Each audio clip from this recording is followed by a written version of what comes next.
आरक्षण की बात करते हैं, 3.5% लोग आरक्षण की बात करते हैं। मैं मुहिम चलाऊंगा अब कि 3.5% ब्राह्मण को रिजर्वेशन दे दें, 8% ठाकुर को रिजर्वेशन दे दें, बाकी को बनिया को रिजर्वेशन दे दें। मैं कहता हूँ 15% ठाकुर ब्राह्मण और बनिया को रिजर्वेशन दे दें और 85% जो सीट है उन्हें ओपन कर दें। फिर हम देखते हैं कि आरक्षण कौन ले रहा है। आरक्षण सबसे ज़्यादा ब्राह्मण ले रहा है, सबसे ज़्यादा छत्री ले रहा है, सबसे ज़्यादा ब्राह्मण ले रहा है। छत्री के पास सबसे ज़्यादा एग्रीकल्चर लैंड है और वो कहते हैं आरक्षण हमारे पास कहाँ है। देखिए बहन जी, अगर सत्ता में आती हैं तो ये जो काम हुए इससे चौगुने काम होंगे। आज हम इस प्लेस पे खड़े हैं, ये भी बहन जी के द्वारा ही बना हुआ है और आज इससे कमाई का धंधा होता है। यहाँ टिकट लगती है, यहाँ लोग आते हैं। ऐसा नहीं है कि बहन जी जब आके बहन जी ने कॉलेज खुलवाए, हॉस्पिटल खुलवाए, इन्होंने एक मंदिर खुलवा दिया है भाजपा वालों ने, जो उस पर लोगों से पैसा इकट्ठा करके उसमें रख रहे हैं, जबकि उस मंदिर में कोई जाने वाला नहीं है। जो लोग बसपा की जो बुराई करते हैं, मैं कहता हूँ वो सबसे ज़्यादा मूर्ख है और वो चाटुकार है। नमस्कार, मेरा नाम है सुरेंद्र सिंह और आप देख रहे हैं SM न्यूज़। आज हमारे साथ हैं ओपी गौतम साहब, जो समाज सेवा में हमेशा तत्पर रहते हैं। स्वागत है सर आपका हमारे चैनल में। धन्यवाद गौतम साहब।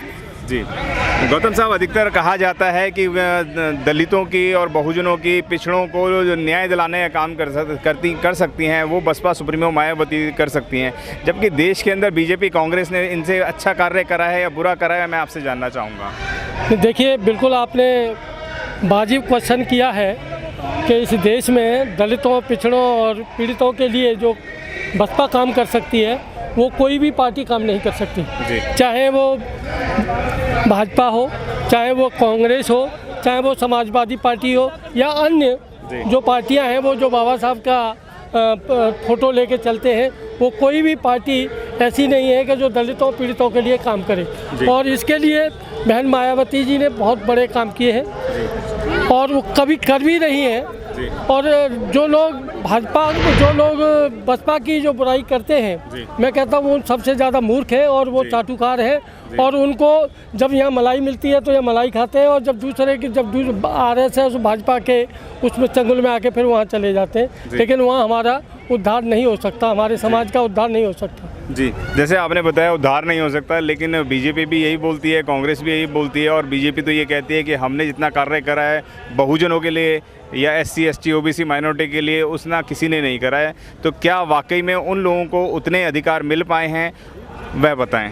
नहीं, बीजेपी ने जो काम किए हैं, जो 70 साल में कांग्रेस ने जो इकट्ठा किया था, जिसमें इंक्लूडिंग भाजपा भी है, उन्होंने बार बार, आपने देखा होगा, मोदी जी पूछते थे कि भाई 70 साल में क्या किया है, 70 साल में क्या किया है। वो 70 साल में यही पूछते थे कि उन्होंने जो किया है मैं उसे बेचूंगा, और वो आज उसको बेच रहे हैं, एक एक करके वो बेच रहे हैं। अभी आप ट्रेन की बात करो, चाहे ONGC की बात करो, चाहे इंडियन एयरलाइंस की बात करो, कहीं भी देख लो, वो सबको सारे इसको ठेका ले रहे हैं और बेच रहे हैं। मैं तो कहते हैं प्राइवेटीकरण से कहीं ज़्यादा मजबूत होगा देश।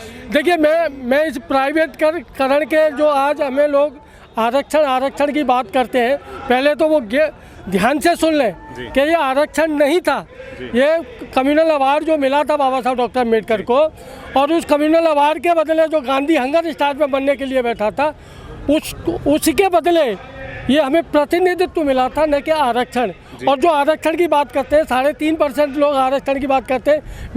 मैं मुहिम चलाऊंगा अब कि 3.5% ब्राह्मण को रिजर्वेशन दे दें, 8% ठाकुर को रिजर्वेशन दे दें, बाकी को बनिया को रिजर्वेशन दे दें।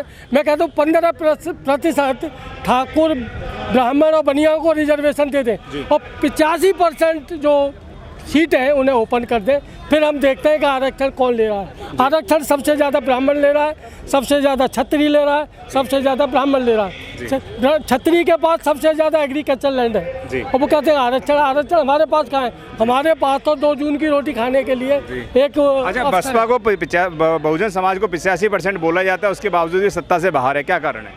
नहीं, देखिए, 85% बोला जाता है, अब 85% में सभी लोगों का रुख एक जैसा तो नहीं है।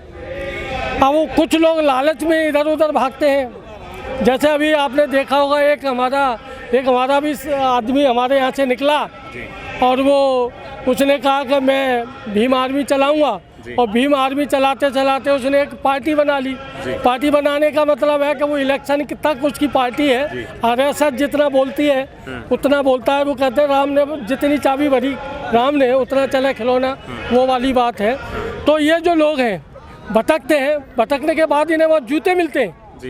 आप देखे होंगे मानवर काशीराम जी कहते थे कि हम मिट्टी से माधव बनाते हैं, इंसान को मिट्टी से माधव बनाते हैं, और जब तक हमारे पास रहता है वो माधव बनता है, और जब वो भटक जाता है तो फिर मिट्टी हो जाता है। तो यही हालत हमारे जो गए हुए लोगों, चाटुकार लोगों की है, चाहे वो भाजपा में गया हो, चाहे वो कांग्रेस में गया हो, चाहे असपा में गया हो, चाहे समाज पार्टी में गया होगा, उनकी हालत आज वही है। एक जो यहाँ जो अपनी नेतागिरी दिखाते थे वहाँ नेतागिरी नहीं है, वहाँ वो दरी बिछाने वाला काम कर रहे हैं, और हमेशा वो दरी बिछाने वाला ही काम करेंगे। जी, तो क्या लगता है कि अगर बसपा सुप्रीमो बहन कुमारी मायावती आती हैं तो बहुजनों को न्याय ताकत किस तरीके से मिल पाएगा? जबकि उन्होंने उनके कार्य बोलते हैं, उन्होंने कॉलेजेस बनवाए, उनके स्कूलों को करवाया है, उन्होंने गरीबों के लिए घर भी दिलवाए, तो क्या लगता है कि दोबारा सत्ता में आने पर ये दोबारा कार्य हो पाएंगे? देखिए बहन जी, अगर सत्ता में आती हैं तो ये जो काम हुए इससे चौगुने काम होंगे।